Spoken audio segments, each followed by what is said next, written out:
nossos queridos irmãos.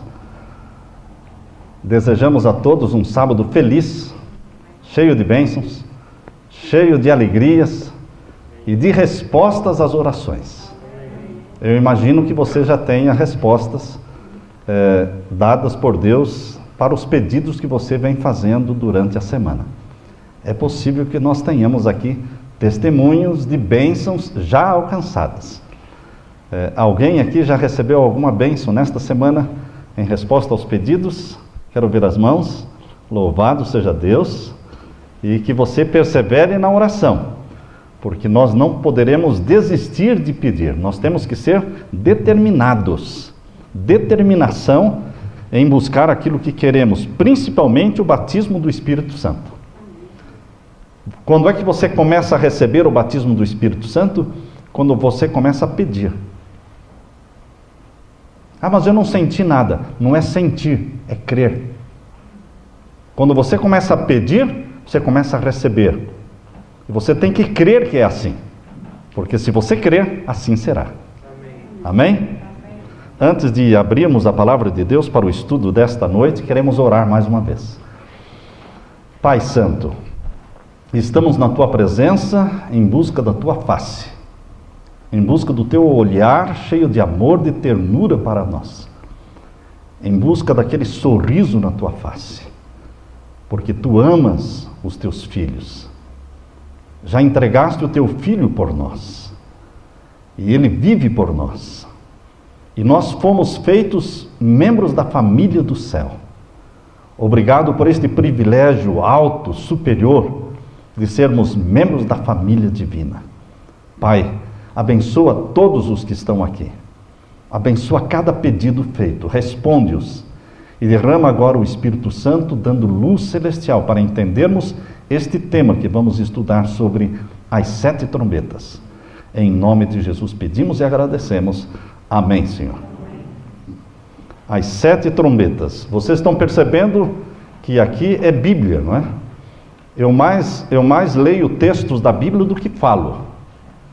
Então, se você tem alguma questão contra, é possível que a Bíblia possa responder, porque nós damos prioridade ao que a palavra de Deus diz.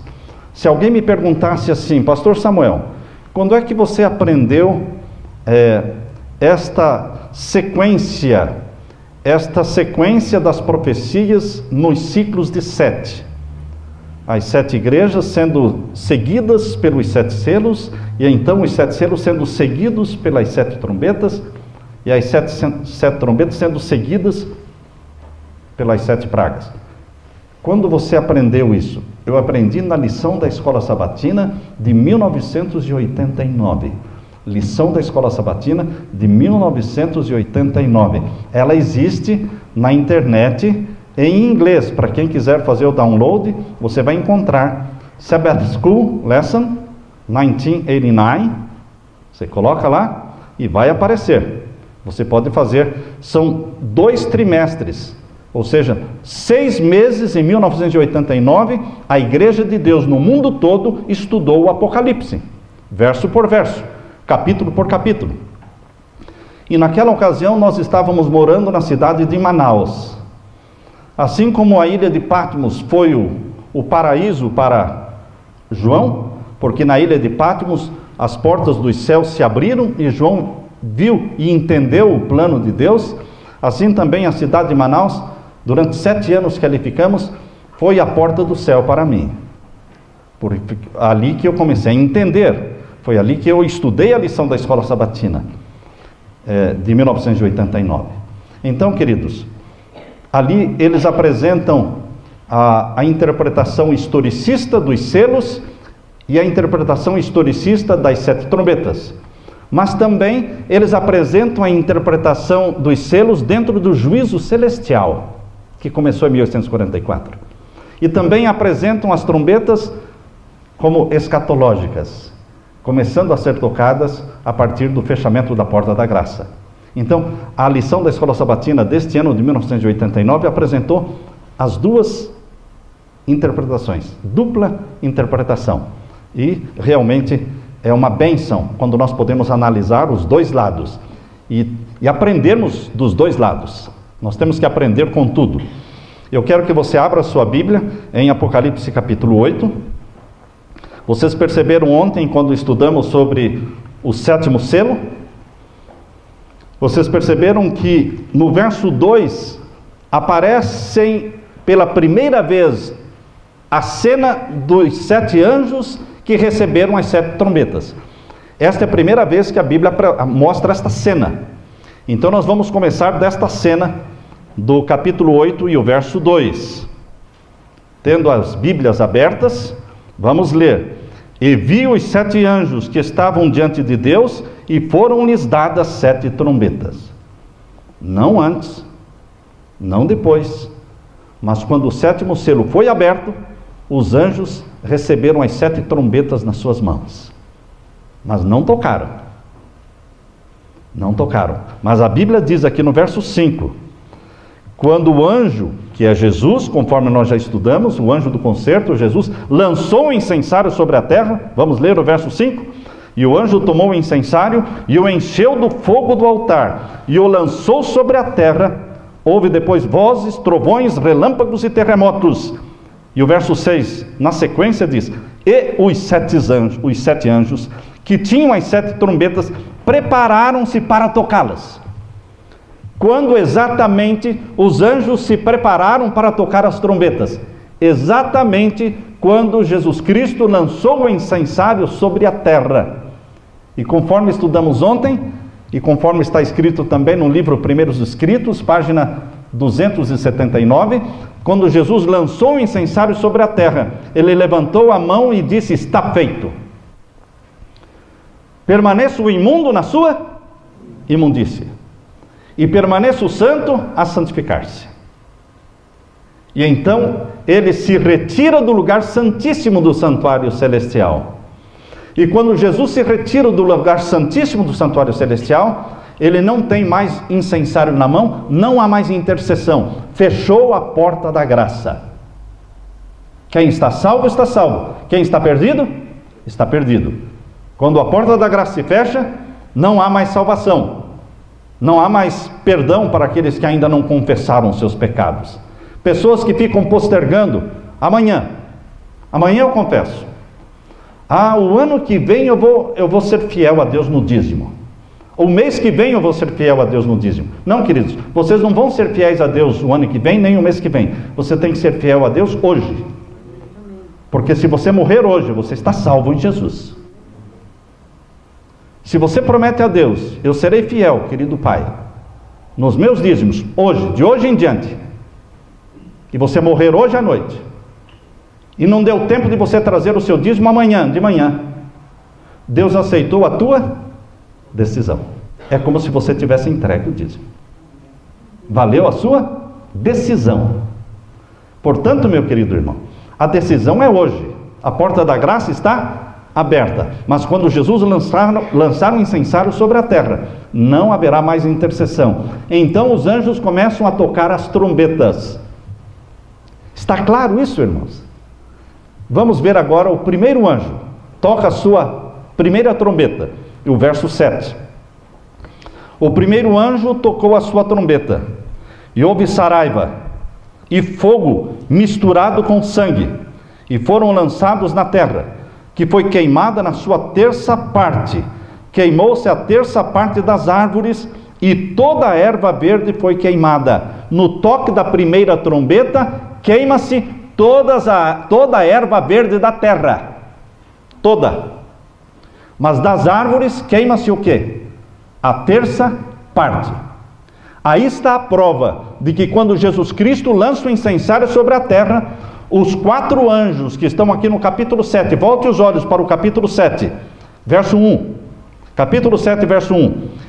E depois destas coisas, vi 4 anjos que estavam sobre os 4 cantos da terra, norte, sul, leste e oeste, certo? Os 4 cantos. Retendo os 4 ventos da terra, para que nenhum vento soprasse sobre a terra, nem sobre o mar, nem contra árvore alguma. Então, queridos, quando começa a destruição, queimando toda a erva verde e a terça parte das árvores, é porque os 4 anjos que estavam segurando os ventos, soltaram os 4 ventos. E aí começa uma destruição inimaginável na terra.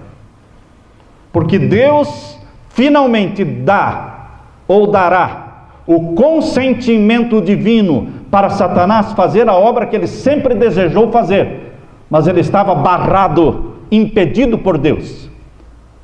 Se Deus não impedisse, Satanás já teria destruído a terra, matado todo mundo, não sobraria ninguém. Mas Deus colocou limites. Deus diz até aqui, não mais além disso. Mas quando os 4 anjos soltarem os 4 ventos, Deus dirá para Satanás: está aí. Agora você pode fazer a obra de destruição que você sempre quis fazer, mas 1/3 de cada coisa. Porque você é o anjo da terça parte. Você trouxe a terça parte dos anjos do céu. Apocalipse capítulo 12, certo?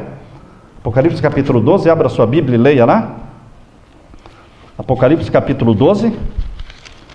Nós lemos aqui o verso 3 e 4. Capítulo 12 de Apocalipse, versos 3 e 4. E viu-se outro sinal no céu, e eis que era um grande dragão vermelho que tinha 7 cabeças e 10 chifres, e sobre as suas cabeças 7 diademas. E a sua cauda levou após si a terça parte das estrelas do céu, e lançou-a sobre a terra. E o dragão parou diante da mulher que havia de dar à luz, para que, dando ela à luz, lhe tragasse o filho. O dragão é Satanás, e com a sua cauda ele trouxe o quê? A terça parte das estrelas do céu. Em profecia, Apocalipse capítulo 1, 20, diz que estrelas são anjos. Então 1/3 da parte dos anjos veio com Satanás. Então, nós não sabemos quantos demônios existem na terra, irmãos, mas é 1/3 dos anjos do céu. É muito demônio. Mas para nossa alegria, 2/3, o dobro, são anjos de Deus, que vivem para te servir, para te guardar e te proteger, para se acampar ao redor daqueles que temem a Deus e livrá-los. Não tenho nada a temer, porque eu tenho o dobro de anjos bons, que são mais poderosos do que os anjos maus, porque os anjos maus, eles estão longe da fonte do poder, porque eles estão há 6.000 anos separados de Deus, irmãos. Mas os anjos de Deus estão junto à fonte do poder, eles são muito mais poderosos. E eles nos servem, nos protegem, porque nós somos irmãos do chefe dos anjos. Ai do anjo, se não cuidar do irmão do chefe. Jesus diz para o anjo: está vendo lá o meu irmão? Aquele meu irmãozinho, aquele minha irmãzinha ali? É meu irmão. Carne da minha carne, sangue do meu sangue. Você cuide dele. Cuide dele. Não o perca de vista. Não saia de perto dele. Porque ele é o meu irmão. Queridos, o chefe dos anjos dá ordem para os anjos cuidarem dos irmãos e das irmãs dele. Que privilégio! E os anjos, com alegria, servem e protegem e ministram as necessidades dos irmãos de Jesus. Então, o anjo, Satanás, ele é conhecido como o anjo da terça parte. Por isso Deus o autoriza, após o fechamento da porta da graça, Deus o autoriza a destruir 1/3 de cada coisa. 1/3 das árvores verdes serão queimados, serão queimadas. E agora vejam a segunda trombeta, irmãos, capítulo 8, e o verso 8. E o segundo anjo tocou a sua trombeta, e foi lançada no mar uma coisa como um grande monte ardendo em fogo, e tornou-se em sangue a terça parte do mar. E morreu a terça parte das criaturas que tinham vida no mar, e perdeu-se a terça parte das naus. Será que Deus não tinha um propósito em mostrar que será após o fechamento da porta da graça que os anjos vão tocar as trombetas, e que a primeira trombeta queima a erva verde e a terça parte das árvores, e que a segunda trombeta dá o consentimento para Satanás fazer com que a terça parte das águas do mar se torne em sangue? A terça parte das águas dos mares se tornará em sangue na segunda trombeta. Por que a terça parte? Terça parte, ao longo das 7 trombetas, vocês vão ver que repetidamente aparece a terça parte disso, a terça parte daquilo, para que você se toque, para que caia a ficha. Conhece essa expressão? Cair a ficha. E você perceba que o causador de todas essas desgraças é o anjo da terça parte. É o anjo da terça parte. Ele receberá o consentimento divino. Deus libera, tudo bem. E agora vejam, queridos, a terceira trombeta, capítulo 8 e o verso 10. E o terceiro anjo tocou a sua trombeta, e caiu do céu uma grande estrela. O que pode ser, o que a Bíblia interpreta, nós interpretamos. Nós aceitamos a interpretação daquilo que a Bíblia interpreta. Aquilo que a Bíblia não interpreta, a gente não interpreta também. Aqui diz que na terceira trombeta, vejam aqui, o terceiro anjo tocou a sua trombeta e caiu do céu uma grande estrela. Nós já sabemos que em profecia estrela é anjo. Uma grande estrela é um grande anjo. Quem é ele? Quem é o grande anjo que caiu do céu? Lúcifer, Satanás. E agora vejam o que ele vai fazer. E o terceiro anjo tocou a sua trombeta e caiu do céu uma grande estrela, ardendo como uma tocha, e caiu sobre a terça parte dos rios. Agora não é mar, irmãos. Agora são os rios, água doce, água potável. A terça parte das águas dos rios e sobre as fontes das águas. E o nome da estrela era, ou seja, o nome desse anjo é o quê?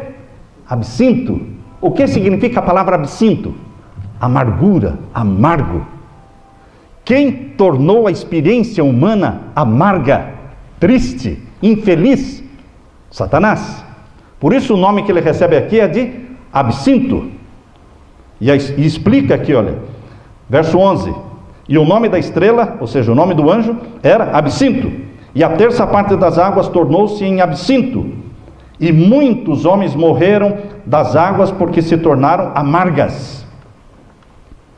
Haverá sede, irmãos, porque já existe pouca água potável. A maioria dos países já está bebendo água reciclável. Água reciclada, água que você já bebeu e já saiu e voltou, bebeu de novo e saiu. Essa água é reciclada, e as pessoas já estão bebendo água reciclada. Agora imagine quando a terça parte da água potável se tornar o quê? Amarga. E os homens começarão a morrer por beber. Não, os filhos de Deus não vão morrer não, irmãos. Porque os filhos de Deus, a Bíblia diz, sua água e o seu pão serão certos. Essa profecia faz sentido, irmãos. Sua água e seu pão serão certos. Essa profecia faz sentido quando nós percebemos que após o fechamento da porta da graça, os ímpios estarão passando fome e sede. Os ímpios. Os que não têm o selo do Deus vivo. Mas o povo de Deus não terão pizza e nem lasanha, mas terão água e pão. Não Coca-Cola. Água e pão. Deus promete, irmãos. E Deus vai te sustentar, assim como sustentou o povo de Israel no deserto, com o maná e com a água que saía da rocha. Deus vai te sustentar também. Eu não tenho o que temer, irmãos. Você não tem o que temer, porque Deus não perdeu o controle do mundo, não. Vem storm, vem hurricane, vem furacão, mas eu estou tranquilamente seguro nas mãos de Deus. Seguro nas mãos de Deus. Deus tem os olhos sobre você. Olha, Deus está te olhando, mas não no sentido de espionando para te castigar. Não, não é nesse sentido que Deus está com os olhos sobre você. Ele tem olhos de amor, de Pai, que quer salvar você e que vai fazer tudo para salvar. Por isso diz aqui, irmãos, no capítulo 8, verso 12, quando o quarto anjo toca a sua trombeta, verso 12, foi ferida a terça parte agora do quê? Do sol. Haverá trevas, porque a terça parte do sol será atingida, a terça parte da lua e a terça parte das estrelas, para que a terça parte deles se escurecesse e a terça parte do dia não brilhasse, semelhantemente à noite. Escuridão. E os homens vão estar apavorados. O que é isso? O povo de Deus sabe. O povo de Deus sabe. Olha, cumpriu-se a profecia da primeira trombeta. Olha, Agora se cumpriu a segunda trombeta. Preparem-se para a terceira. Olha, agora as águas estão amargas. Esta é a terceira trombeta. São tragédias, são destruições causadas pelo anjo da terça parte. Ainda não são as 7 pragas, irmãos. As 7 pragas não são pragas causadas por Satanás. As 7 pragas são pragas causadas diretamente por Deus. A Bíblia tem juízos diretos e juízos indiretos. Existem juízos indiretos, são aqueles que Deus permite Satanás fazer. Mas o causador é Satanás, como o caso de Jó. Jó, Deus permitiu, mas o causador da doença de Jó e da morte dos filhos e dos animais e da fazenda, a destruição de tudo aquilo, a causa foi Satanás, com a permissão divina. Por isso nós chamamos de juízos indiretos. Mas tem juízo direto. O dilúvio é juízo direto. Deus não usou Satanás. Deus provocou as águas e as chuvas do dilúvio. Assim também, as destruições das 7 trombetas são juízos indiretos, permitidos por Deus. Mas o causador não é Deus. Agora, as 7 pragas são juízos diretos. Deus. Ali nas 7 pragas você não vai ver nada do anjo da terça parte. É tudo Deus atingindo os ímpios. Portanto, aqui diz que na 4ª trombeta, irmãos, haverá escuridão, porque a terça parte do sol, da lua, das estrelas se apagarão. E a 5ª trombeta, capítulo 9, e o verso 1. E o 5º anjo tocou a sua trombeta, e viu uma estrela que do céu caiu na terra. De novo, identificando, dizendo: irmão, acorda, eu estou falando de Satanás. Deus está dizendo, porque ele volta a falar, a grande estrela que caiu do céu. Você entendeu? Viu uma grande estrela que caiu do céu na terra, e foi-lhe dada a chave do poço do abismo. E abriu o poço do abismo, e subiu fumo do poço, como o fumo de uma grande fornalha, como o fumo do poço escureceu-se o sol e o ar. E do fumo vieram gafanhotos sobre a terra. Queridos, estes gafanhotos, nós não sabemos o que é. A Bíblia fala gafanhotos, mas você lendo aqui, você percebe que são gafanhotos que não são gafanhotos. Por quê? Porque gafanhoto não mata você. Gafanhoto não pica como escorpião, porque aqui fala que esses gafanhotos picam e produzem dores como se fossem escorpiões. Não sei se alguém aqui já foi picado por escorpião. Diz que é terrível. Se você quer experimentar, fique livre. Queridos, esses gafanhotos, quando João viu a visão, ele viu como se fossem gafanhotos. Mas eles são diferentes de gafanhotos. Mas ele não achou outra palavra para explicar. Vamos continuar lendo então. O verso 3. E do fumo vieram gafanhotos sobre a terra, e foi-lhes dado poder como o poder que tem os escorpiões da terra. Porque gafanhoto de verdade, só come o quê? Erva verde, só. Mas vai ter erva verde para comer? Não. Por quê? Porque na primeira trombeta queimou-se toda a erva verde. Então não tem erva verde para comer. E a terça parte das árvores se queimaram. Então esse gafanhoto é um pouco diferente, irmãos. Vejam o verso 4 agora. Leiam comigo. Porque o verso 4 vai trazer uma revelação. Deus tem uma revelação para você no verso 4. E foi-lhes dito que não fizessem dano à erva da terra, nem a verdura alguma, nem a árvore alguma, mas somente aos homens que não têm nas suas testas o sinal de Deus. A quem esses gafanhotos que picam como escorpiões e que vão fazer as pessoas gemerem de dor? A quem esses escorpiões usados por Satanás? A quem eles vão picar? A quem eles vão atormentar? Todos os que não têm o sinal de Deus. Obviamente será após o selamento. Certo ou errado? Obviamente, irmãos. Se os gafanhotos vão picar como escorpiões, os que não têm o selo do Deus vivo, É porque isso vai acontecer depois do selo do Deus vivo ser aplicado nos filhos de Deus, e o sinal da besta ser aplicado nos filhos dos homens. A profecia está explicando desta forma. Eu não estou interpretando a profecia, irmãos, eu estou lendo a profecia, e a própria profecia se explica, a Bíblia se explica por si mesma. Isso me dá um regozijo, isso me dá autoridade para pregar, irmãos.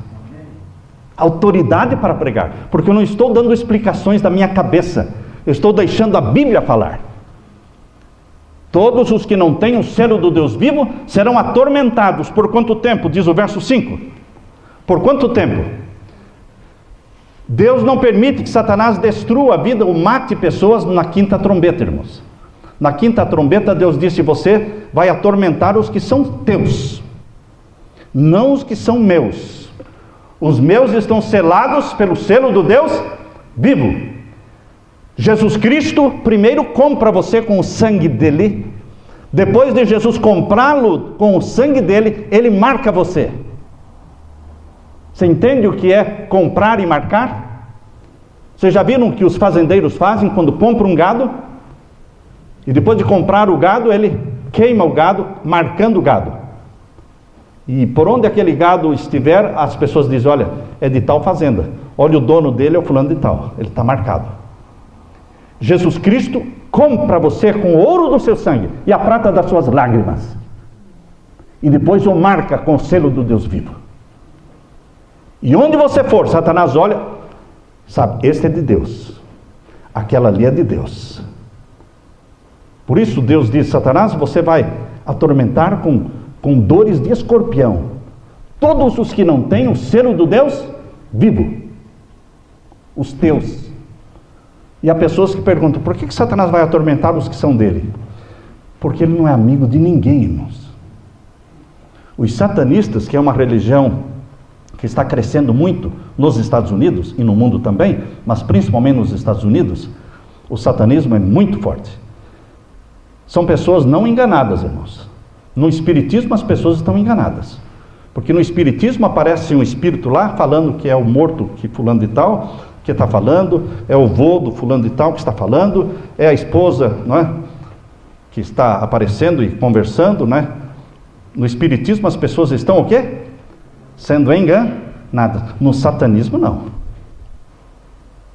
Não pense que as pessoas que estão no satanismo estão enganadas. Elas sabem que elas estão adorando Satanás. A única diferença é que ele não se chama pelo nome Satanás. Ele se chama pelo nome Lúcifer. Ele se apresenta como Lúcifer. Mas ele diz: eu sou o anjo da luz. Eu sou o Deus da luz. O Deus das trevas é Jesus. E é assim dentro da maçonaria, irmãos. A maçonaria, o prédio da maçonaria, ou seja, o templo da maçonaria, ele é construído com base no templo de Salomão. Só que o templo de Salomão, igual ao santuário terrestre, o templo de Salomão foi construído de forma que a pessoa, no sentido leste-oeste. Leste-oeste. Leste é onde nasce o sol. Oeste é onde o sol se põe. Toda pessoa que entrava no templo de Deus, se fosse no tabernáculo terrestre, lá do deserto, ou no templo de Salomão, toda pessoa que entrava pelos pátios, ele entrava dando costas para o leste. Costas para o sol. E é isso que Deus quer que você faça. Deus quer que você rompa com a idolatria do sol, para que o Sunday, dia do sol, deixe de ser um dia importante na tua vida. Por mais que digam que o dia do sol, o primeiro dia da semana é o dia da família, não. O dia da família é o sábado. Porque o sábado veio do Jardim do Éden e a família veio do Jardim do Éden. A família foi criada no 6º dia e o sábado foi criado no 7º dia. Então o sábado foi criado para a família e não a família para o sábado. Então o dia da família é o sábado, de almoçarem juntos, de passarem tempo juntos, de curtirem o dia do Senhor juntos, pai e filhos. Não é para ficarem dentro da igreja em 3 horas de comissão. Não é plano de Deus que você gasta tempo em comissões, disciplinando pessoas, discutindo assuntos do que vai comprar. A igreja vai pagar ou não vai pagar? Nós vamos fazer seguro para a igreja ou não vamos fazer seguro? Vamos excluir o irmão ou não vamos excluir? Isso não é assunto de sábado, meu irmão. Tem 6 dias. Por que fazer no dia do Senhor, que é o dia da família? Por que deixar as pessoas presas dentro de uma sala em reunião e os filhos soltos por aí? Onde é que está o teu pai? Ah, meu pai faz 2 horas que está lá dentro daquela sala. Queridos, sábado é dia de estar com a família, adorando a Deus. E à tarde, com a família. Não é a tarde toda dormindo, não, irmãos. As crianças não podem ligar a televisão sábado e os pais dormindo a tarde toda. Olha que sacrifício, irmãos. Que martírio se torna o sábado do jeitinho que Satanás quer. O sábado ser um dia o quê? De pesar, de tristeza. Ah, não pode fazer nada. Não, sábado é um dia de fazer coisas. É o único dia que você tem pai e mãe juntos e comem juntos. E passam a tarde juntos. Vão para a beira de um lago, vão num parque florestal, se assentem na sombra. Deixem que os filhos contemplem a natureza. Cantem hinos, almocem juntos. Transforme o sábado num dia prazeroso. Não aquele dia pesado e feio e ruim, como era no tempo de Jesus. Lembram-se no tempo de Jesus? Como o sábado se tornou um dia ruim? Porque não podia fazer nada, não podia nem caminhar mais do que 1000 metros. Criaram tantas regrinhas que não estão no mandamento de Deus. Foram regras humanas. Portanto, irmãos, Jesus Cristo quer selar o seu povo. Ele compra com o seu sangue e sela e marca você. E por onde você vai, as pessoas sabem, ali vai um filho de Deus. E Satanás não pode tocar em você, porque você é a menina dos olhos de Deus. E quando Deus permite que Satanás toque, como aconteceu no caso de Jó, é para tirar glória para o nome de Deus. Quando você estiver sofrendo por alguma coisa, lembre-se, Deus vai tirar glória para o nome dele, desse meu sofrimento. E eu quero glorificar o nome do meu Pai. Por isso, queridos, aqui diz no capítulo 9, verso 5. Eu estava explicando e não terminei de explicar. Que o templo de Salomão era construído leste-oeste, dando costas quem entrava para adorar a Deus. Não tem como você adorar a Deus voltando-se para o leste, irmãos. Porque todas as falsas religiões voltam-se para o leste.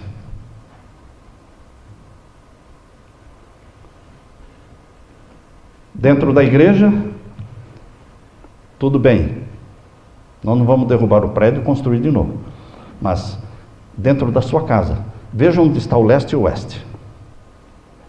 E quando você se ajoelhar, ajoelhe-se dando costas para o leste, dizendo: Senhor, eu te amo, Senhor. Eu odeio o pecado e eu odeio Satanás. E ao dar as costas para o leste, eu estou dizendo que eu adoro ao Senhor, Criador dos céus e da terra. Isso é vinho de Babilônia, irmãos. Adoração ao sol. E nós damos costas para o sol. O templo maçônico, irmãos, ele é construído no sentido contrário. Toda pessoa que entra, ele entra dando costas para o oeste.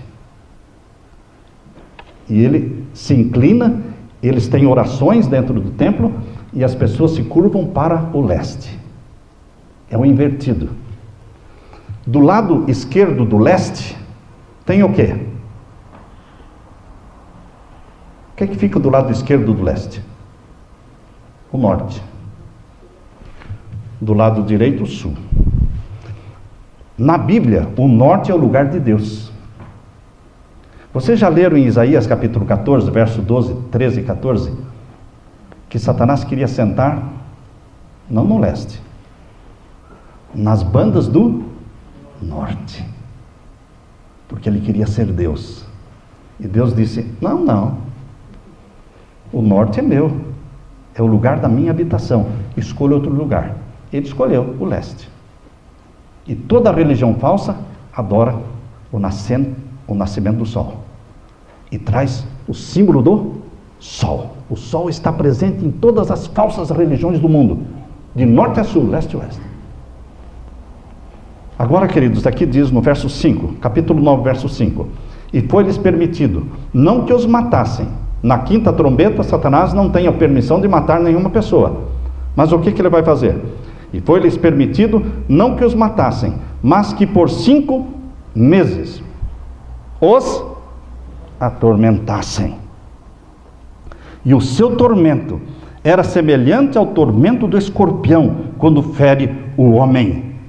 Naqueles dias os homens buscarão a morte e não acharão, desejarão morrer para parar de sofrer, mas não conseguirão, porque Satanás vai atormentá-los 5 meses.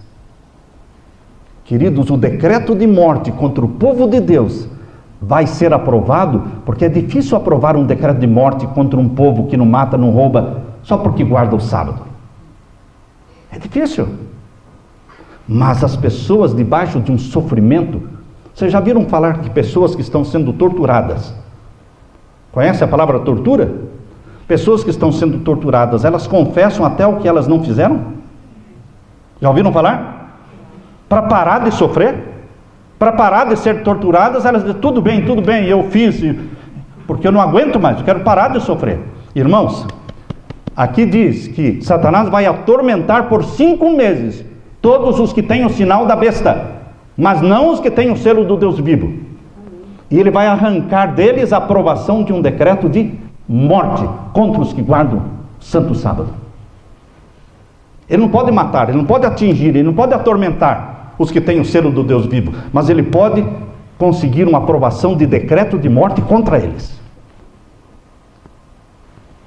E agora diz aqui o capítulo 9, irmãos, o verso 11, dá o nome e o sobrenome do anjo do abismo. Dá o nome e o sobrenome daquele que está causando as tragédias e sofrimentos das 7 trombetas. Vamos ler o capítulo 9, verso 11, aqui tem o nome e o sobrenome. A leitura deste verso já converteu várias almas, irmãos. Eu já vi com os meus olhos com pessoas sendo convertidas por causa deste verso que eu vou ler agora. E pode ser que aqui dentro alguém possa ser convertido por causa deste verso. Vou ler, capítulo 9, verso 11. Tinham sobre si um rei. Então esses gafanhotos que picavam como escorpiões, me parece, queridos, que eles são mais demônios. Parece que são forças demoníacas, que pareciam gafanhotos, mas eles tinham ferrões de escorpiões, e provocavam esse tormento de 5 meses. Porque aqui no verso 11 diz que eles têm um rei, e o rei não é gafanhoto não. Se o rei não é gafanhoto, o exército também não é gafanhoto. Aqui diz, eles tinham também o quê?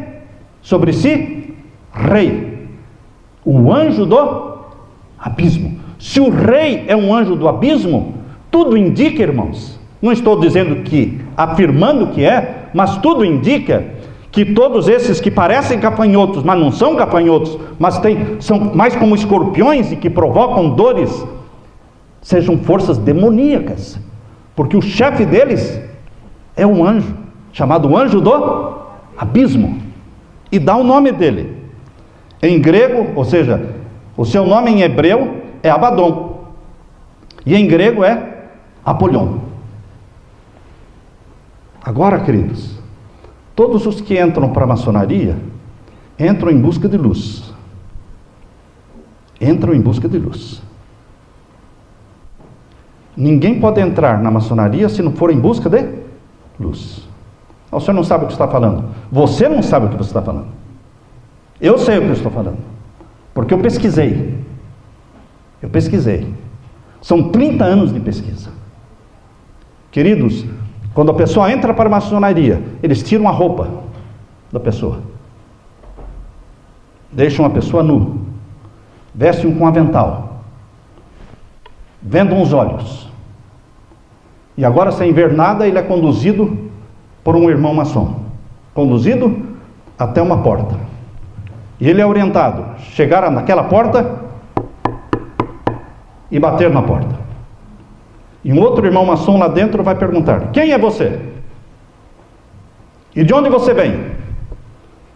E este irmão com o maçom que está sendo introduzido, ele é orientado a falar: eu sou o fulano de tal, e que venham das trevas em busca da luz.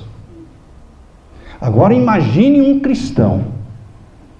Tem muitos pastores evangélicos maçons, irmãos. Muitos famosos no mundo. Billy Graham é maçom.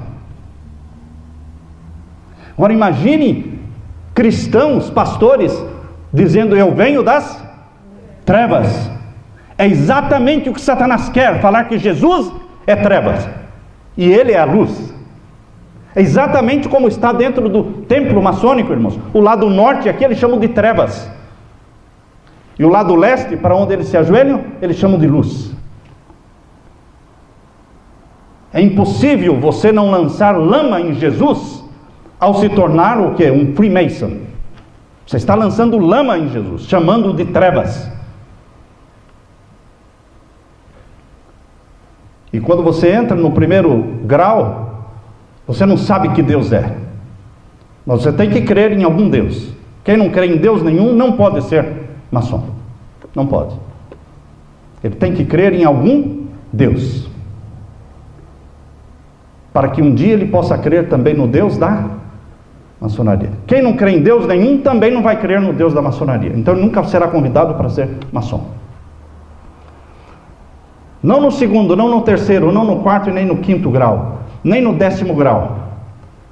Lá pelo 14º, 15º grau, ele vai descobrir o nome do Deus da maçonaria. E de onde foi tirado o nome do Deus da maçonaria? Da Bíblia. Capítulo 9 de Apocalipse, verso 11. E o nome do anjo do abismo é, em hebreu, Abaddon. Existem dois nomes para o Deus da maçonaria: Jabulon e Abaddon. Abaddon é tirado daqui. Pregando na cidade de Manaus, na saída, um irmão, Lázaro, o nome dele, lá de Manaus, ele me apertou a mão na saída e disse: eu sou maçom. E eu já sabia que o nome do Deus da maçonaria é Abaddon. Eu olhei para ele e disse: então você já passou do 14º grau. É assim, porque antes a pessoa não sabe. Mas ele disse: só o que eu não sabia é que Abaddon é Satanás. Estou fora, vou sair. Ele foi batizado. A questão de 1 mês, 2 meses atrás, um irmão lá de Itabuna, na Bahia, me escreveu dizendo: pastor, o senhor se lembra de mim? Meu nome é fulano de tal. O senhor se lembra de mim? Conversei com o senhor na saída e disse que eu era maçom. Quero dizer para o senhor que eu não sou mais. Fui batizado sábado passado na igreja adventista do 7º dia. Queridos, nós temos que vir para a luz. E Lúcifer não é luz, não. Lúcifer é trevas. Jesus é luz. Jesus disse: eu sou o quê? A luz do mundo. Eu sou a luz do mundo. Foi Jesus quem criou o sol, a lua, as estrelas. E nós temos que adorar o Criador e não a criatura. Queridos, agora na 6ª trombeta, capítulo 9, verso 13. E tocou o 6º anjo a sua trombeta, e ouvi uma voz que vinha das 4 pontas do altar de ouro que estava diante de Deus, a qual dizia ao 6º anjo que tinha a trombeta: solta os 4 anjos que estão presos junto ao grande rio Eufrates. Não confundam esses 4 anjos com o do capítulo 7, verso 1. Aqueles lá não estão junto ao rio Eufrates, aqueles estão nos 4 cantos da terra. Esses aqui são outros 4 anjos. Quando for tocado o 6º anjo, a 6ª trombeta, ele disse: solta os 4 anjos que estão presos junto ao grande rio Eufrates. Está falando lá da região de Babilônia, não é? E foram soltos os 4 anjos que estavam preparados para a hora, preparados para o dia, para o mês e para o ano, a fim de matarem, quanto, irmãos? A 1/3 parte dos homens. Pessoas me perguntam: vai ter uma guerra mundial? Vai. E quantos vão morrer? A Bíblia diz a 1/3 parte dos homens. Mas será que vai ser o ano que vem? Não, não é o ano que vem, porque aqui tem profecia a se cumprir, irmãos. Isso aqui é a 6ª trombeta. Vai ter pode ter outra guerra antes dessa, mas esta aqui vai destruir a vida de 1/3 dos habitantes da terra. São mais de 7 bilhões de habitantes na terra, então 1/3 equivale a quê, irmãos? Quase 3 bilhões. Quase 3 bilhões de pessoas vão ser mortas ao ser tocada a 6ª trombeta. Todos adoradores de demônios. Nenhum que tem o selo do Deus vivo, amém, irmãos? Aleluia! Eu não tenho palavras para agradecer e louvar o meu Deus, porque Ele não nos deixa na ignorância, irmãos. Ele não nos deixa em trevas. Nós olhamos para o passado e sabemos que viemos do jardim do Éden e não do jardim zoológico. Nós olhamos para o futuro e sabemos que o nosso destino não é o inferno, é a Nova Jerusalém. Nós sabemos que Jesus Cristo vai descer com poder e glória do céu e buscar os que são dele. Os que são meu, que eu comprei e marquei, eu levo para o céu. E ele vai voltar e vai levar você para o céu. Eu quero ir com ele para o céu. Ele já está contando como vai ser. E esta guerra, irmãos, não vai só destruir 1/3 da população do mundo, como também aqui diz no verso seguinte, verso 16, e o número do exército, ou seja, os exércitos nesta grande batalha, aqui mencionam, o exército dos cavaleiros, era de 200 milhões, e ouvi o número deles. Não é nem mais nem menos, são 200 milhões. Em profecia, 200 milhões são 200 milhões. A menos que você encontre algum verso na Bíblia e diga, 200 milhões não são 200 milhões. É só 1000. Não. A Bíblia interpreta a Bíblia. E quando a Bíblia não interpreta, nós tomamos como sendo o quê? Literal. Porque nós não podemos interpretar a Bíblia. Jesus está voltando, irmãos. Mas todos os que são comprados pelo sangue de Jesus e marcados, estão salvos. Eu quero estar entre os salvos. E você, meu irmão? Ou você quer sofrer com dores de escorpião por 5 meses? Eu não quero. Jesus Cristo quer me marcar com o selo do Deus vivo, para que eu esteja protegido debaixo da rocha dos séculos. Jesus é a minha rocha, a rocha da minha salvação. Quantos querem neste momento, em nome de Jesus, levantar a mão e dizer, eu te aceito como meu Salvador, querido Jesus. Eu quero me abrigar debaixo da rocha eterna que é Jesus. Eu quero receber na minha testa o selo do Deus vivo, comprado pelo sangue de Jesus. Quando Jesus descer do céu, Ele virá buscar você. Fique com a mão levantada, eu quero orar, Pai. Pai querido, que bom estarmos aqui na Tua presença. O Senhor está vendo lá do céu mãos levantadas. O Senhor está vendo pessoas que estão desejosas de abraçarem Jesus como Salvador, sendo compradas pelo sangue de Jesus. E então marcadas pelo selo do Deus vivo. E Satanás sabe que nós pertencemos a Jesus. Somos a menina dos olhos de Jesus.